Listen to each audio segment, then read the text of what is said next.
नदी हाम्रो प्रकृतिको एक महत्त्वपूर्ण हिस्सा हो, किनभने नदीले संसारलाई सुन्दरता प्रदान गर्नुको साथै यसले कयौं जीवनको पनि रक्षा गर्ने गर्दछ। विभिन्न प्रकारका जीवजन्तु र वनस्पतिहरू नदीमा नै आश्रित हुन्छन्। नदी जलको मुख्य स्रोत मध्येको एक स्रोत हो। नदी दुई प्रकारका हुन्छन्, साना नदी र ठुला नदी।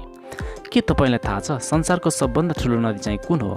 आजको भिडियोमा हामी संसारकै सबभन्दा लामा नदीहरूको बारेमा तयार पारिएको भिडियो सामग्री प्रस्तुत गर्दैछौँ। त्यसैले यो भिडियोलाई लाइक गरी सेयर पनि गरिदिनुहोला। तपाईको एक लाइक र एक सेयरले हामीलाई थप हौसला प्रदान गर्नेछ। आउनुहोस् सुरु गरौँ। नम्बर 10, अमुर नदी। अमुर नदी एसिया महादेशको एक प्रमुख नदी हो। यस नदीलाई काली नदी पनि भनिन्छ। अमुर नदी रुसको पूर्वी भाग र चीनको उत्तर पूर्वी भागको सिमानामा अवस्थित रहेको छ। यस नदीको लम्बाइ चाहिँ 2663 मिल यानि कि 4444 किलोमिटर रहेको छ। यस नदीको गहिराई लगभग 994 फिट रहेको छ। यो नदी रुस, चीन, मङ्गोलिया हुँदै अगाडि बढ्दछ। त्यसैले यो नदी संसारको सबभन्दा लामो नदी मध्येको एक नदी हो। यो संसारको लामो नदी मध्येको 10औं लामो नदी पनि हो। नम्बर 9, कङ्गो नदी। अफ्रिका महादेशको चाम्बेसीमा रहेको कङ्गो नदी अफ्रिका महादेशको सबभन्दा महत्त्वपूर्ण नदी मध्येको एक नदी हो। नाइल नदीपछि यो नै अफ्रिका महादेशको सबभन्दा ठुलो नदी पनि हो। अमेजन नदीपछि आयतनको आधारमा कङ्गो नदी विश्वको दोस्रो ठुलो नदी हो। यस नदीको गहिराई चाहिँ 720 फिट रहेको छ। यस नदीको लम्बाइ 4700 किलोमिटर रहेको छ। कङ्गो नदीले इक्वेडरलाई दुईचोटि पार गर्दछ। त्यसैले यो नदी संसारको 9औं लामो नदी पनि हो। नम्बर 8, पराना नदी। दक्षिण अमेरिका महादेशमा रहेको यो नदी दक्षिण अमेरिका महादेशको मध्य भागमा रहेको छ। यो नदी ब्राजिल, पाराग्वे र अर्जेन्टिना हुँदै अगाडि बढ्दछ। यस नदीको लम्बाइ चाहिँ 4880 किलोमिटर लामो रहेको छ। यो नदी अमेजन नदीपछि दक्षिण अमेरिका महादेशमा रहेको सबभन्दा लामो नदी पनि हो। नम्बर 7, ओबो नदी।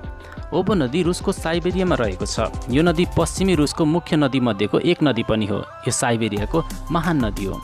यो नदी संसारको 7औं सबभन्दा लामो नदी पनि हो। यस नदीको लम्बाइ चाहिँ 5410 किलोमिटर रहेको छ।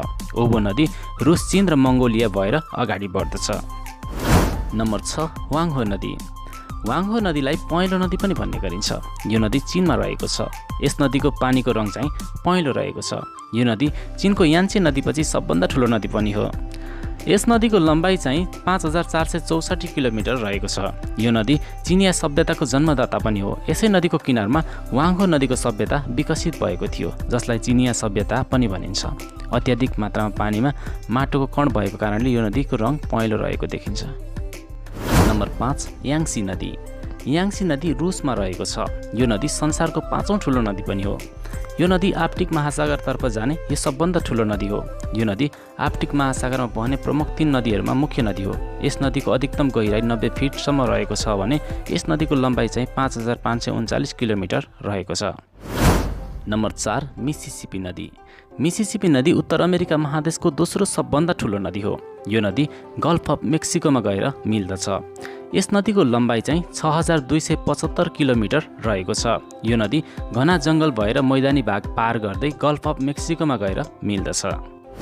नम्बर 3, यान्चे नदी। यान्चे नदी चीनमा रहेको छ। यो नदी चीनको सबभन्दा लामो नदी पनि हो। यो चीनको मात्रै होइन, एसियाकै सबभन्दा लामो नदी पनि हो। यान्चे नदीले चीनको इतिहास, संस्कृति र अर्थव्यवस्थामा महत्त्वपूर्ण भूमिका निर्वाह गर्दछ। यस नदीको लम्बाइ चाहिँ 6300 किलोमिटर रहेको छ। नम्बर 2, अमेजन नदी। संसारको सबभन्दा मुख्य, विशेष र प्रसिद्ध नदीको सूचीमा अमेजन नदी पनि पर्दछ। यो नदी दक्षिण अमेरिका महादेशमा रहेको छ। यो नदीको लम्बाइ चाहिँ 6400 किलोमिटर रहेको छ। यो संसारको दोस्रो लामो नदी पनि हो। नम्बर 1, नाइल नदी। नाइल नदी अफ्रिका महादेशको उत्तरी भागमा रहेको छ। यो नदीको लम्बाइ चाहिँ 6650 किलोमिटर रहेको छ। त्यसैले यो नदी संसारको सबभन्दा लामो नदी हो। यो नदी अफ्रिका महादेशका विभिन्न देशहरू भएर अगाडि बढ्दछ। साथीहो, यी थिए संसारका 10 लामा नदीहरू। तपाईहरूलाई आजको भिडियो कस्तो लाग्यो? कृपया तपाईँको विचार कमेन्ट गर्न चाहिँ नछुटाउनुहोला। हवस् त, नमस्ते।